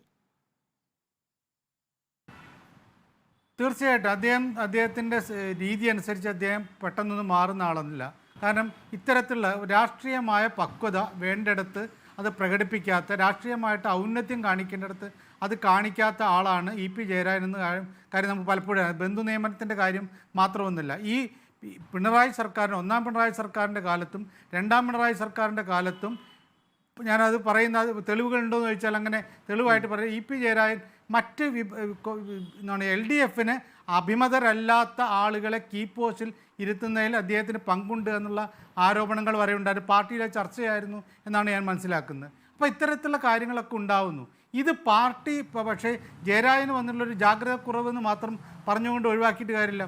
ഓരോ സംഭവം ഉണ്ടാകുമ്പോഴും ജാഗ്രത കുറവുണ്ട്, പരിഹരിക്കുന്നത് പറഞ്ഞാൽ അത് തെറ്റ് തിരുത്തുന്നതിന് കമ്മ്യൂണിസ്റ്റ് പ്രസ്ഥാനത്തിൽ അതിൻ്റെതായിട്ട് രീതിയുണ്ട്. ആ രീതിയിൽ തന്നെ വേണം. അതുകൊണ്ടാണ് ഞാൻ നേരത്തെ ചോദ്യം താങ്കളോട് ചോദിച്ചത്. ശ്രീ സജീവൻ, വി.പി. സജീന്ദ്രൻ, ഇത് ഒരു LDF പ്രശ്നമായി മാറിക്കഴിഞ്ഞിരിക്കുന്നു. ഇന്നലെ ബിനോയ് വിശ്വം പറഞ്ഞത് ജാവ്ദേക്കർ കൂടിക്കാഴ്ചയിൽ ഇ.പി. ജയരാജന് ജാഗ്രത കുറവുണ്ടായി എന്ന്. അതിനു മുമ്പ് പിണറായി വിജയൻ പറഞ്ഞത് ദലാൽ നന്ദകുമാറുമായി ഇടപാട് നടത്തിയതിൽ ജാഗ്രത കുറവ് ഇ.പി. ജയരാജൻ ഉണ്ടായി എന്ന്. ഇന്നിപ്പോൾ ഡോക്ടർ വർഗീസ് ജോർജ്, RJDയുടെ സെക്രട്ടറി ജനറൽ, അദ്ദേഹം പറയുന്നത് ഇടനിലക്കാരുടെ മധ്യസ്ഥതയിൽ വരുന്ന രാഷ്ട്രീയ നേതാക്കളെ കാണുന്നത് ഒഴിവാക്കണം. ആ നിലയിലുള്ള ഒരു പ്രഖ്യാപനം ഇന്ന് നടത്തേണ്ടിയിരുന്നു CPM, പക്ഷെ അത് നടത്തിയില്ല എന്നാണ്. ഏതായാലും എം വി ഗോവിന്ദൻ മാഷ് പറഞ്ഞത് ഇ.പി. ജയരാജൻ അബദ്ധത്തിൽപ്പെടുന്നത് എപ്പോഴും പെടുന്നില്ല, ചിലപ്പോഴും മാത്രമേ ഉള്ളൂ എന്നാണ്. മാത്രമല്ല, നടപടിയെടുക്കാൻ സംഘടനാപരമായ എന്തെല്ലാം കാര്യങ്ങൾ കൈകാര്യം ചെയ്തിട്ടാണ് നടപടിയെടുക്കാൻ കഴിയുക. കേന്ദ്ര കമ്മിറ്റിയാണ് നടപടിയെടുക്കുന്നത്, എം വി ഗോവിന്ദൻ മാഷൊന്നും അല്ല. നടപടി ഉണ്ടാവുമോ ഇല്ലയോ എന്നറിയില്ല. എങ്ങനെയാണ് ശ്രീ സജീന്ദ്രൻ ഈ വിഷയം ഒന്ന് ഉയർത്തിപ്പിടിക്കുക, നിങ്ങളുടെ ഒരു രാഷ്ട്രീയമായി മാറ്റുക? അല്ല, ഈ ഇ.പി. ജയരാജൻ്റെ പാർട്ടി എന്ന് പറയുന്നത് CPM എന്ന് പറയുന്ന പാർട്ടിയാണല്ലോ. ആ പാർട്ടിയുടെ പാരമ്പര്യം അങ്ങേക്കും അറിയാമല്ലോ.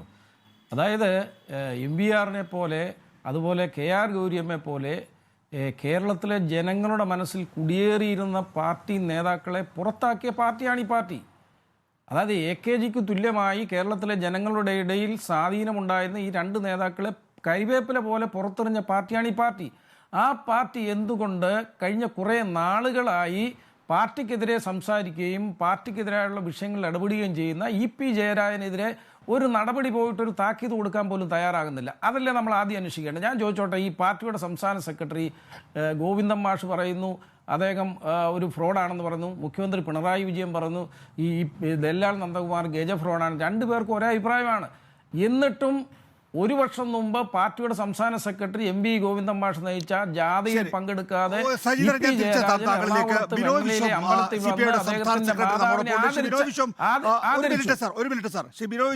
ഇക്കാര്യത്തിൽ CPM LDF കൺവീനർ സ്ഥാനത്ത് നിന്ന് മാറ്റുന്നില്ല എന്ന തീരുമാനം എടുത്തു. അത് എന്തായാലും CPM-ന്റെ സംസ്ഥാന ഘടകമാണല്ലോ ആ തീരുമാനം എടുക്കേണ്ടത്. അതിനോട് യോജിപ്പുണ്ടോ CPI-ക്ക്? അല്ല, ഞാനിപ്പോ CPM-ന്റെ തെറ്റും ശരിയും പറയുന്ന ആളല്ല. CPM-ന്റെ തെറ്റും ശരിയും തീരുമാനിക്കേണ്ട അവകാശം CPM-നുള്ളതാണ്. അവർക്ക് ഏതാണോ തെറ്റ് ആ തെറ്റ് അവർ തിരുത്തും, ഏതാണോ ശരി ആ ശരി അവർ പാലിക്കും. അതേപ്പറ്റി എനിക്ക് പറയാനുള്ളത്, രാഷ്ട്രീയത്തിലേക്ക് കടന്നു വരാനും കൈകടത്താനും കണിയുണ്ടാക്കാനും കണികൾ വീഴ്ത്താനും ഒക്കെ ആയിട്ട് ഒരു പുതിയ സെറ്റ് ആൾക്കാർ രംഗത്ത് വന്നിട്ടുണ്ട്. അതിപ്പോൾ പുതിയ അവതാരങ്ങളൊന്നുമല്ല, ഒരു പണ്ടുമുണ്ട്. അവരെയാണ് LDF ഗവൺമെന്റിന്റെ വരവിന്റെ തുടക്കത്തിലെ തന്നെ പിണറായി വിജയൻ പറഞ്ഞത്, ചില അവതാരങ്ങൾ എല്ലാവരും സ്വന്തം കണിയിലേക്ക് വീഴ്ത്താൻ ശ്രമിക്കുന്നുമുണ്ട്. അതിൽ പെട്ടുപോകാതിരിക്കാൻ ജാഗ്രത കാണിക്കണം. ആ ജാഗ്രത ഏറെ കാണിക്കേണ്ടത് പ്രശ്നമുള്ളത് ശ്രീ ബിനോയ് വിശ്വം അങ്ങ് ഞങ്ങൾ ചൂണ്ടിക്കാണിച്ചതുപോലെ തന്നെ ഇത് വെറും ഒരു CPM-ന്റെ മാത്രം വിഷയമല്ലല്ലോ, LDF കൺവീനർ കൂടിയാണ് EP ജയരാജൻ. അങ്ങനെ ഈ നോക്കൂ, താങ്കൾ പറയുന്നു പ്രകാശ് ജാവ്ദേക്കറുമായുള്ള കൂടിക്കാഴ്ചയിൽ EP ജയരാജന് ജാഗ്രത കുറവ് പറ്റിയെന്ന്. പിണറായി വിജയൻ പറയുന്നു ദലാൽ നന്ദകുമാറുമായിട്ടുള്ള ബന്ധത്തിൽ EP ജയരാജന് ജാഗ്രത കുറവുണ്ടായി എന്ന്. ഇവിടെ എന്നിട്ട് പോലും ഒരു LDF-ന്റെ കൺവീനർ സ്ഥാനത്ത് അയാളെ തുടരാൻ അനുവദിക്കുന്നത് ശരിയാണോ? അതിപ്പോ ഞാൻ ഈ ചർച്ചയിലല്ല പറയേണ്ടത്. LDF-ൽ ഉന്നയിക്കും ഈ വിഷയം. അത് പറയേണ്ടത് ഇങ്ങനെയല്ലല്ലോ. അതൊക്കെ പറയേണ്ട സ്ഥലത്ത് പറയേണ്ടതുപോലെ പറയേണ്ട കാര്യങ്ങളാണ്. പറയേണ്ട സ്ഥലം LDF-ന്റെ സംസ്ഥാന ഏകോപന സമിതിയല്ലേ? അത് എവിടെയാന്ന് എനിക്കും അറിയാം. അല്ലാതെ ഒരു മാധ്യമ ചർച്ചയല്ല അതൊക്കെ പറയേണ്ടത്. അങ്ങനെ ഒരു അവസരം നേരത്തെ ഡോക്ടർ വർഗീസ് ജോർജ്, അദ്ദേഹം RJD-യുടെ സെക്രട്ടറി ജനറൽ ആണെന്ന് അറിയാമല്ലോ, അദ്ദേഹം പറയുന്നത് അവർക്ക് ഇത് പറയാനുള്ള മോറൽ റൈറ്റ് ഉണ്ട്. ഈ ഇടനിലക്കാരുടെ മധ്യസ്ഥതയിൽ വരുന്ന രാഷ്ട്രീയ നേതാക്കളെ കാണുന്നത് ഒഴിവാക്കണം എന്ന് CPM പറയണമായിരുന്നു. അതൊരു നല്ല സന്ദേശം നൽകുമായിരുന്നു എന്ന്. ഇതിനകത്ത് ഞാൻ പറഞ്ഞല്ലോ, ഇതിനകത്ത് ഞാൻ തുടക്കം മുതലേ പറയുന്നുണ്ട്, ഇതിനകത്ത് ജാഗ്രത കാണിക്കണം. ആ ജാഗ്രത കാണിക്കേണ്ടത് ഇടതുപക്ഷമാണ് കൂടുതൽ കാണിക്കേണ്ടത്. ഇടതുപക്ഷം വലതുപക്ഷത്തിലാകാൻ പാടില്ല.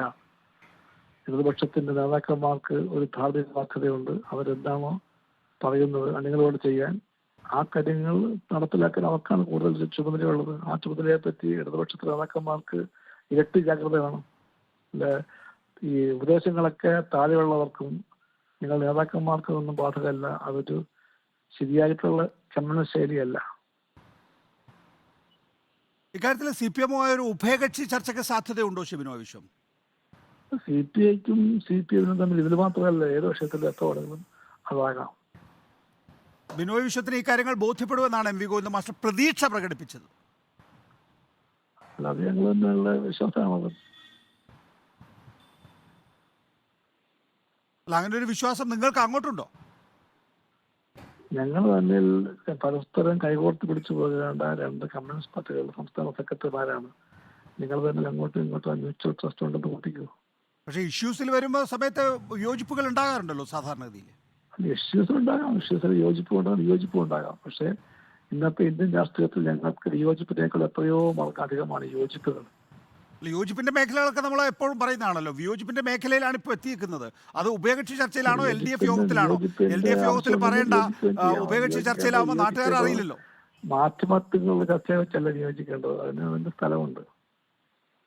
ശരി, വളരെ നന്ദി ബിനോയ് വിശ്വം. നോക്കൂ, ഈ ചർച്ചയിൽ എല്ലാവർക്കും വേണ്ടത്ര സമയം നൽകാനായിട്ടില്ല. അതുകൊണ്ട് VP സജീന്ദ്രൻ ഒരു 30 സെക്കൻഡിലൊന്ന് പൂർത്തിയാക്കും.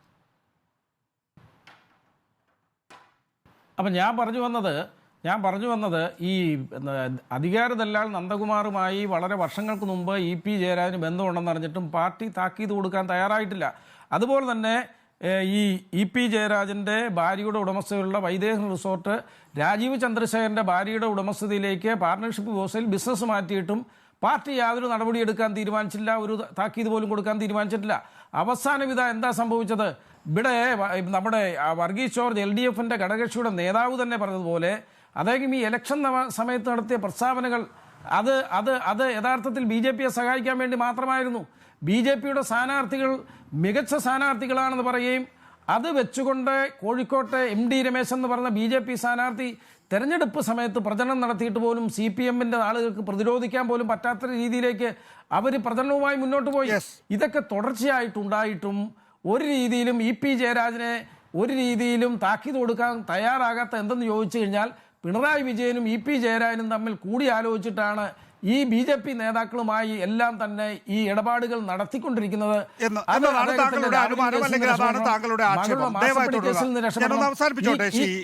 ഈ കേസുകളിൽ നിന്നെല്ലാം രക്ഷപ്പെടുന്നതിന് വേണ്ടിയാണ് ഈ പ്രകാശ് ജാവ്ദേക്കർ അടക്കമുള്ള നേതാക്കളുമായി രഹസ്യ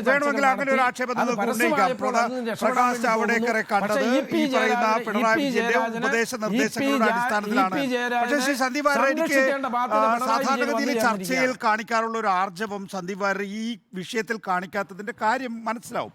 അത് അരിയാഹാരം കഴിക്കുന്ന എല്ലാവർക്കും മനസ്സിലാവും. അരിയാഹാരം ഇടയ്ക്ക് കഴിക്കാറുള്ളതുകൊണ്ട് എനിക്കും മനസ്സിലാവുന്നു. നിങ്ങൾ ഈ വിഷയത്തിൽ ശോഭാ സുരേന്ദ്രനോടൊപ്പം നിൽക്കാൻ കഴിയാത്ത അവസ്ഥയുണ്ട്. നിൽക്കാൻ കഴിച്ചിട്ടിറക്കാനും വയ്യ, മധുരിച്ചിട്ട് തുപ്പാനും വയ്യ എന്നുള്ള അവസ്ഥയാണ്. കാരണം നിങ്ങൾക്ക് നാളെയും പല ആളുകളുമായി സംസാരിക്കാനുള്ള, പക്ഷേ ശോഭാ സുരേന്ദ്രൻ അത് തുലച്ചില്ലേ? യഥാർത്ഥത്തിൽ പ്രകാശ് ജാവ്ദേക്കർ ഇക്കാര്യത്തിൽ ചാടിക്കയറി അഭിപ്രായം പറയാത്തതിൻ്റെ കാര്യം എന്ന് പറയുന്നത് ഇങ്ങനെ പലരുമായും സംസാരിക്കേണ്ടതുണ്ട്. ഇനി അവർ കേരളം പോലെ BJPക്ക് അപ്രാപ്യമായ ഒരു സ്ഥലത്ത് അതിനുള്ള സാധ്യതകളേറെയാണ്. ആ ഒരു ഭീഷണി നിങ്ങളുടെ മുന്നിൽ ഉണ്ടല്ലേ Shri Sandeep Warrier?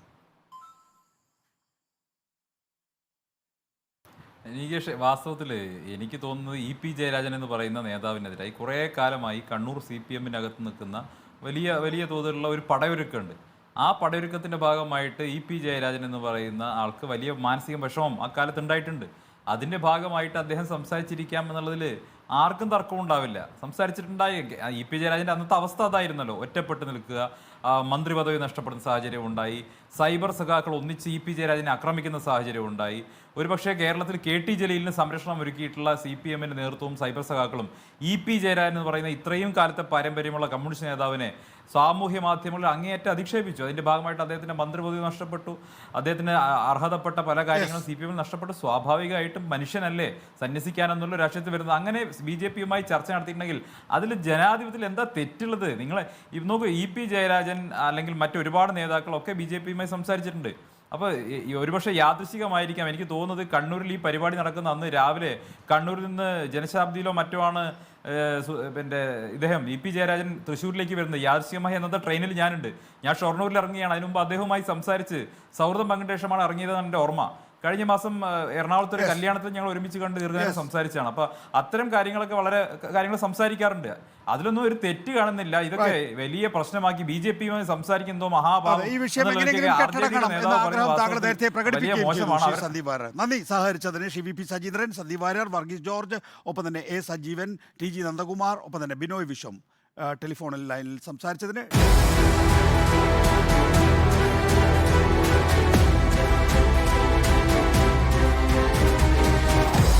Debate with MV Nikesh Kumar.